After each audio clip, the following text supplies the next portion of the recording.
सभी छोटे बड़े श्रोताओं को सुनीता भटनागर का प्यार भरा नमस्कार। ऑडियो स्टोरीज के हमारे चैनल कहानी जगत में आप सभी का स्वागत है। हिंदी कहानियों की श्रृंखला में आइए आज सुनते हैं प्रेमपाल शर्मा जी द्वारा रचित कहानी के आर पार। प्रभा को मैंने इतना प्रसन्न कभी नहीं देखा। हर करवट हंसी की हिलोर थी। हो भी क्यों ना, प्रेम कहानी और वह भी किसी जानने वाले की जानने को मिले, साबुत की साबुत एक बार में ही।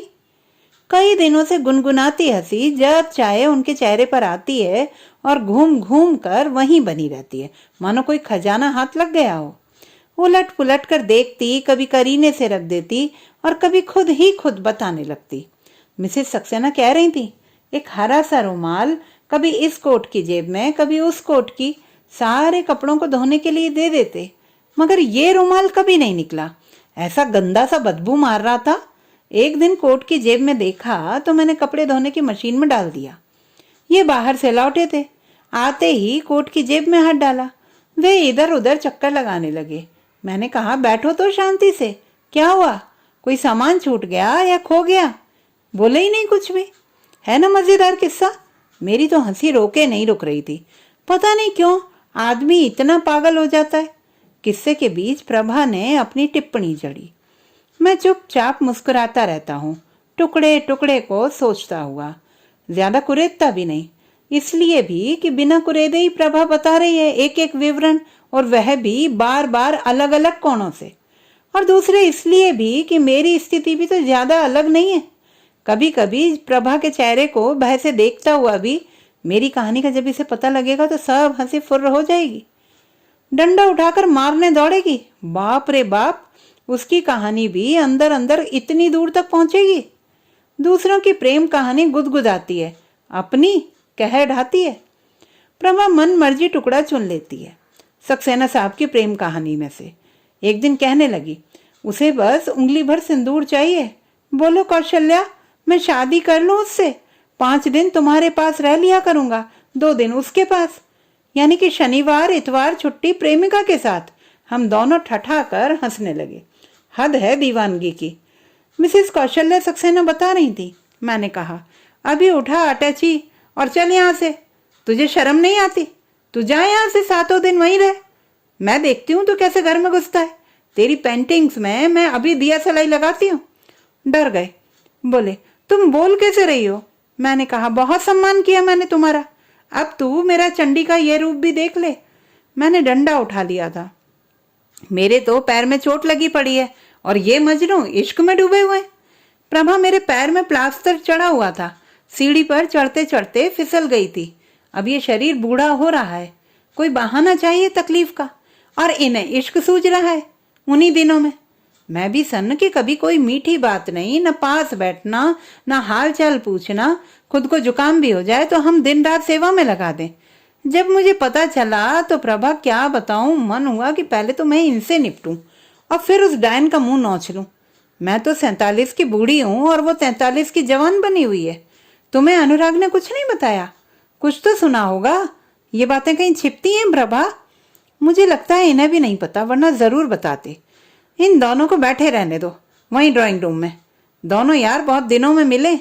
मैं इनकी चाय वहीं दे देती हूँ, हम ऊपर चलते हैं, तब पूरी बात बताती हूँ। मिसेस सक्सेना मेरा हाथ पकड़कर ऊपर ले गई। अच्छा, इसीलिए आप घुसड़ पुसड़ में लगी थी? मैंने कहानी का घेर बदला। कहने लगी, अनुराग को नहीं बताना, कोई अच्छी बात नहीं है, पर इन आदमियों की मति कब मारी जाए इसीलिए बता रही हूँ। जैसे ही खाना खत्म हो, कॉर्डलेस फोन उठाएं और इधर उधर हो जाए। बच्चे अपनी अपनी परीक्षा में डूबे थे, घंटों लगे रहते फोन पर। मैंने सोचा मार्च नजदीक आ रहा है, कुछ काम बढ़ जाता है इन दिनों। एक दिन देखा तो टॉयलेट में टेलीफोन लिए खड़े। मैं बाहर से सुन रही थी, डार्लिंग डार्लिंग। तब तक मेरी टांग नहीं टूटी थी। अब मैं पूछूं तो कैसे पूछूं, कौन डार्लिंग हो गई? मैंने तो कभी इनके मुंह से ये सुना नहीं। हम तो सीधे मुंह बात को भी तरस जाते हैं। कैसा लगता होगा सक्सेना साहब का इस उम्र में डार्लिंग डार्लिंग कहना? तुम कह सकते हो किसी को? प्रभा बीच बीच में दिल लगी के मूड में भी है। मैं पूरे अभिनय में हूँ। कभी आंखें विस्फारित करता, कभी हंसी को रोकता, कभी अपने और मीरा के बीच चलती प्रेम कहानी को आहिस्ता आहिस्ता देखता, डरता और डूबता। मैं सिर को झटका देकर फिर सक्सेना साहब की कहानी पर ले गया। बच्चों को पता है? पता क्यों नहीं होगा? वे बता रही थी कि पहला संकेत तो बेटे ने ही दिया। इन्हें इलाहाबाद से लौटना था, कुछ काम की वजह से नहीं लौटे। प्रेमिका का फोन आने से पहले ही हाजिर। मिस्टर सक्सेना हैं? बेटे ने बताया कि वो तो नहीं आए। आप कौन? फोन कट गया। ऐसे 2-3 बार हुआ। गुड्डू बोला, मम्मी एक फोन आता है, कोई लेडी आवाज होती है, लेकिन वो अपना नाम कभी नहीं बताती। अब गुड्डू कॉलेज में जाएंगे अगले साल, कुछ तो समझते ही होंगे ना। मैं भी डार्लिंग डार्लिंग की आवाज सुन चुकी थी। हमने प्लान बनाया कि अब जैसे ही फोन आएगा तुम कह देना होल्ड करो, अभी आते हैं पापा। फोन आया, गुड्डू ने होल्ड करने को कह दिया और मुझे पकड़ा दिया। मम्मी यही फोन आता है, मैंने बात करनी चाहिए, अभी आते हैं, बाथरूम में हैं। आप कौन है? उसने फिर से खट से रख दिया। फिर? अरे सुनो तो, क्या बताऊं और क्या छोड़ूं? इन्हें मलेरिया हो गया। ऐसे तमतमाते शरीर से भी फोन की कोशिश करते रहते। मैं दवा देकर रजाई उड़ाकर उधर काम निपटाने चली जाती कि थोड़ा पसीना आ जाए, पर देखूं तो उनकी बातें शुरू हो जाती। एक रात तबीयत ज्यादा बिगड़ गई। सीने पर हाथ रखकर कराहे जाए, बहुत घबराहट हो रही है। मैं भी डर गई, कहीं कोई हार्ट की परेशानी तो नहीं है। मुंह पे पसीना। मेरा हाथ पकड़कर छाती पे रख के बोले कि कहो तुम रचना हो, कहो कि मैं रचना हूँ। आंखें बंद बंद किए बोले। मैंने कहा, हाँ भाई मैं रचना हूँ, रचना हूँ, रचना तुम्हारी प्रेमिका। मुझे इतने जोर से हंसी आ रही थी कि देखने में भाई साहब कितने सीधे हैं, और ये हाल, ये उम्र 50 से कम तो क्या होंगे वो। प्रभा कहानी को एक तरफ रखकर हंसने लगी थी। हाँ इतने तो होंगे। मेरी रील भी खुल रही है समानांतर। रात में बड़बड़ाने की आदत तो मेरी भी है। माँ बताया करती थी कि रात में उठकर बैठ जाया करता था और दिन का पड़ा हुआ खेल के कंचे कुश्ती की बातें दोहराने लगता था। पाइथागोरस, न्यूटन, अकबर, सुभाष चंद्र बोस के सपने तो अब भी आते हैं। कहीं ऐसा ना हो कि मैं भी रात रात में मीरा मीरा कहने लगूं। मैंने पुष्टि चाही। मैं अब भी बड़बड़ाता हूँ रात में प्रभा? मुझे तो पढ़कर होश नहीं रहता। बड़बड़ाते होंगे तभी तो बेटे में आए हैं ये लक्षण। उसने मेरा प्रश्न एक तरफ सरका दिया। पहले उनकी बातें सुनो, बीच में अपना पुराण कहाँ लेके बैठ जाते हो। एक तरफ मैं छाती पर हाथ फेर रही हूँ, रचना रचना कहते। बेटा सिर दबा रहा था। वह बगल में ही तो लेटता है, लड़का समझेगा नहीं कि पापा क्या कह रहे हैं। बेटी ने डॉक्टर को फोन किया। रात के 2 बजे डॉक्टर साहब आए। उन्होंने दवा दी, दवा खाकर सो गए। जैसे तैसे रात कटी। कितने बड़े बड़े बच्चे हैं। बेटी तो एमए में है ना। बच्चे भी क्या सोचते होंगे। मैंने कुछ नैतिकतावादी अफसोस जताया। हाँ हाँ सब समझते होंगे। आजकल के इतने छोटे छोटे बच्चे तक जानते हैं सब बातें। हमारा संटू जब 5वीं में था तभी बता देता था कि मम्मी ये बच्ची बनेगी आगे चलकर इस फिल्म की हीरोइन। फिल्म शुरू होते ही, आप जानते हैं कौन है ये रचना?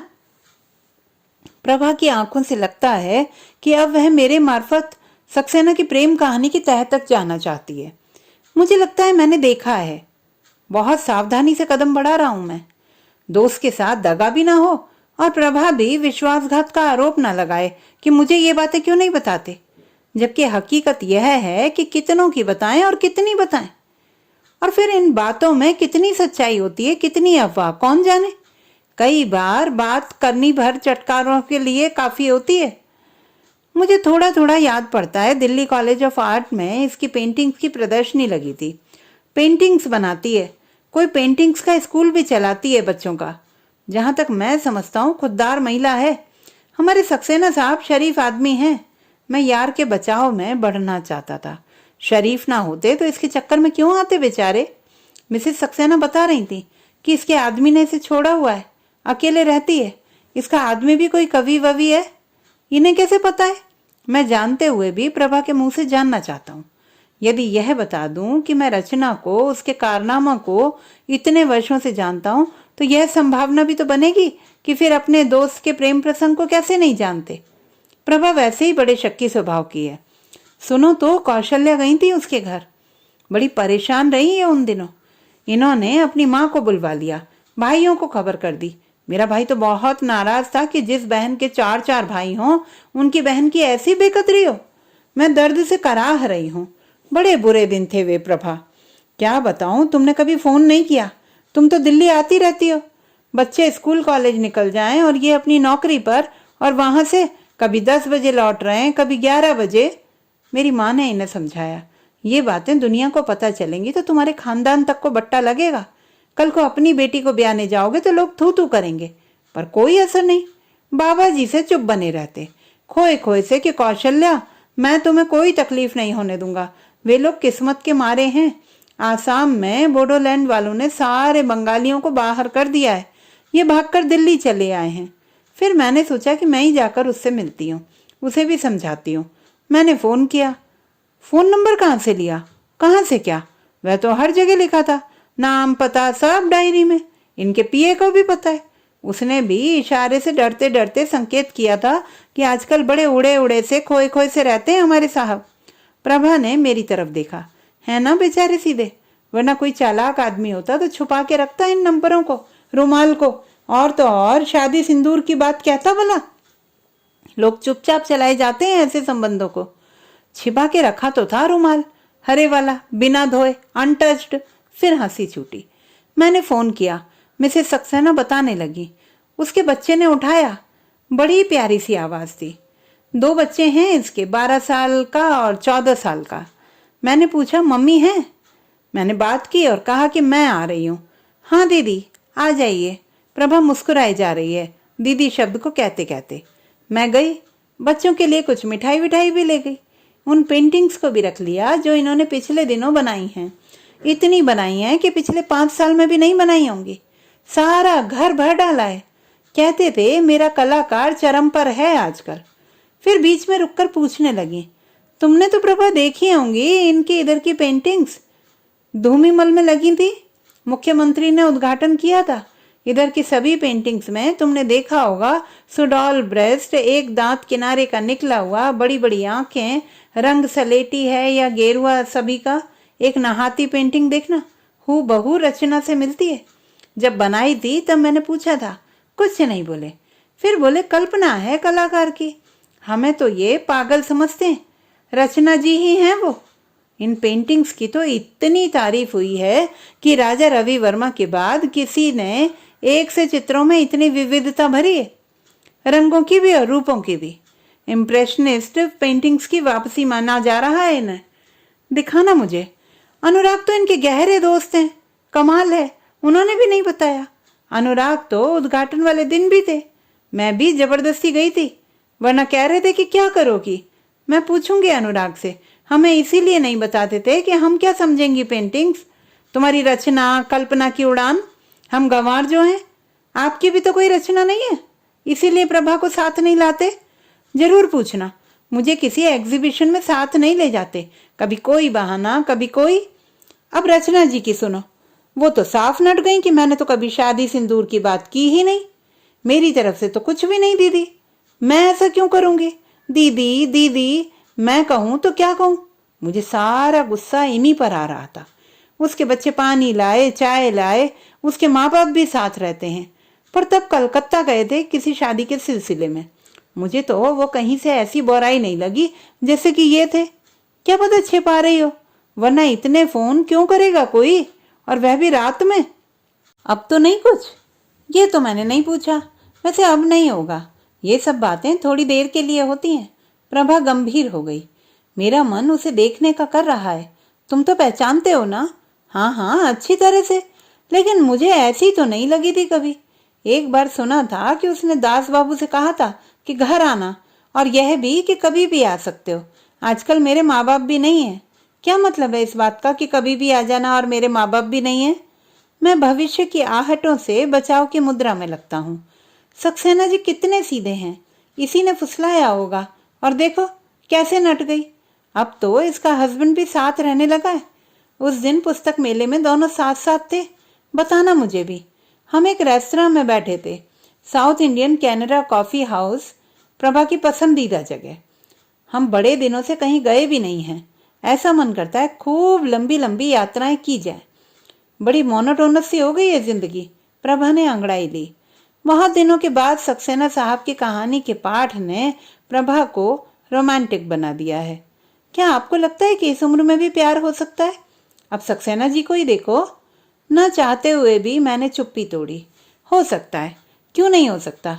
नेहरू, नेपोलियन से लेकर हजारों हजार किस्से हैं। मुझे नहीं लगता कि उम्र का इससे कुछ लेना देना है। प्रेम किसी कानून की किताब से न चलता है न चलाया जा सकता है। दरअसल प्रेम करना ताजगी से भरना है, युवा होना है। युवा होना प्रेम की गारंटी नहीं है, प्रेम होना युवा होने की गारंटी है। क्या सक्सेना साहब को दोष दें या रचना को? बस हो गया तो हो गया, गुजर भी जाएगा यूं ही। हो सकता है गुजर भी गया हो, बशर्ते लोग गुजर जाने दें, क्योंकि लोगों को जितना रस ताक झांक में आता है उतना किसी में नहीं, विशेषकर हमारे जैसे बंद समाज में। वरना जो एहसास जिंदगी में एक नया अर्थ, नई ऊर्जा, नया अंदाज भर दे, उससे पवित्र कौन सी मानवीय भावना हो सकती है। प्रभा की आंखें मेरे चेहरे पर गड़ी थी। अच्छा, बहुत बड़ी बड़ी बातें सीख गए हो। तुम्हारी भी तो कोई रचना नहीं है? कहीं रात को मुझसे कहो कहने के लिए, मैं रचना हूं, मैं रचना हूं। मिसेस सक्सेना कह रही थी कि इन आदमियों का कुछ पता नहीं चलता। मैं गलत कह रहा हूं? कोई भी कह सकता है, और प्यार क्या मुनादी करके किया जा सकता है? प्रभा के चेहरे की गंभीरता भांप कर मैंने तुरंत ठहाका लगाया। अरे इस उम्र में कौन घास डालता है और किसे फुर्सत है। बहरा कॉफी रखकर चला गया। मुझे भी लगता है हो सकता है। कॉफी का घूंट पीकर मानो प्रभा की चेतना जाग रही हो। वे गली कूचे उन्हें याद आ रहे हैं जिन पर वे कभी गुजरी हैं या गुजर रही हैं। मुझे तो यह भी लगता है कि प्यार में हर बार वैसा ही डर, वैसा ही रहस्य, रोमांच लगे जैसे कि पहली बार। अब मैंने प्रभा को शक की नजरों से तोला। उस दिन किरण बता रही थी कि आजकल टीवी पर एक सीरियल चल रहा है। उसमें आदमी अपनी औरत को बहुत प्यार करता है। पत्नी का नाम कमला है, उसे कैंसर हो जाता है तो आदमी पागल हो जाता है। सब कुछ बेच बाच कर उसका इलाज कराता है, वह फिर भी नहीं बचती। वह कमला कमला चिल्लाता रहता है। उसकी उम्र इतनी ही होगी जितनी सक्सेना साहब की है। साल भर भी नहीं हुआ होगा कमला को मरे कि एक विधवा मिलती है उसे, सुधा नाम है उसका। वो तो उसमें ऐसा मस्त हुआ कि सब कुछ भूल गया।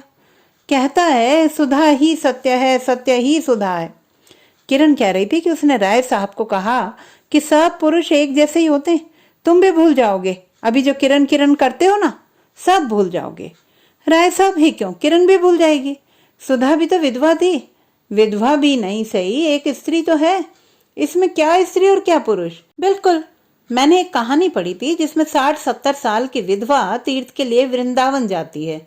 घर पर उसके नाते पोते सभी हैं। वहां उसका इस उम्र में प्यार होता है। गलती से प्रेमी द्वारा उसके नाम की चिट्ठी उसके बेटे नातियों को मिल जाती है। वे ऐसे नाराज होते हैं कि फिर वह बुढ़िया घर ही नहीं आती, उसी के साथ रहने वृंदावन चली जाती है। देखो, कोई यकीन कर सकता है इस पर, लेकिन यही सच्चाई है। यूरोप में तो यही जिंदगी का हिस्सा है। सक्सेना साहब को मैं बहुत करीब से जानता हूँ, बहुत भले आदमी हैं। बस हो गया होगा थोड़ा बहुत साथ मुलाकात होते होते। आखिर हैं तो हम सब मनुष्य ही, हाड़ मांस के बने, पत्थर तो नहीं है ना। जानवर पेड़ पौधे तक से जुड़ाव हो जाता है। मीरा की आंखों ने फिर कब्जे में ले लिया है मुझे। तुम यहाँ आती हो, कभी किसी ने कुछ कमेंट किया तो? करने दो, मैं नहीं डरती किसी से। मेरी मर्जी, मैं तो डरता हूँ। मीरा जोर से खिलखिलाई। उस हंसी ने सारा डर सोख लिया। धीरे धीरे कितनी पजेसिव होती जा रही है मीरा। मजाल कि मैं किसी से बात भी करूं। क्या है ये सब?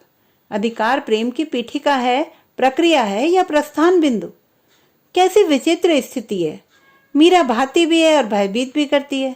न भागे बनता है, न आगे बढ़ने का साहस होता है। नसें चटकने लगती हैं इस द्वंद्व में। हिमाद्री महाराणा ठीक ही कहता है, मध्य वर्गीय विडंबना यही तो है।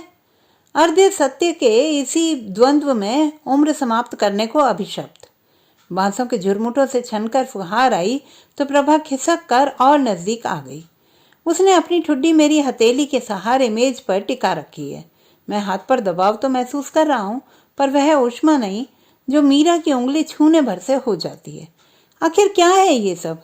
नवीनता का मोह, अनजान क्षितिजों की झलक, उस फल को ही खाने की आदिम इच्छा जिसे खाने के लिए मना किया गया हो। इधर उधर नजर दौड़ाकर मैंने प्रभा के सिर पर हाथ फिराया, कमर पर हाथ गया, बढ़ते बढ़ते वक्ष पर भी। फिर भी कुछ नहीं। क्यों कुछ नहीं हिलता मेरे अंदर? प्रभा देखने में भी उतनी ही सुंदर बनी हुई है जितनी 20 साल पहले थी। क्यों क्यों? जबकि मीरा की स्मृति भर से शरीर एक रोशनी में नहा उठता है। प्रभा की आंखें बंद हैं, लेकिन उसमें भी वह जुम्बिश नजर नहीं आ रही। क्या वह भी कुछ कुछ ऐसा ही सोच रही है? कौन जाने मीरा भी वैसी ही सोचती हो मुझे और अपने पति को लेकर। पता नहीं सक्सेना साहब की कहानी के आर पार हम एक दूसरे को समझा रहे थे या खुद को समझ रहे थे, उलट पलट कर। तो दोस्तों, ये थी हमारी आज की कहानी। आपको कैसी लगी कमेंट बॉक्स में लिखना ना भूलें। चैनल को सब्सक्राइब करें, लाइक करें और मित्रों के साथ शेयर करें।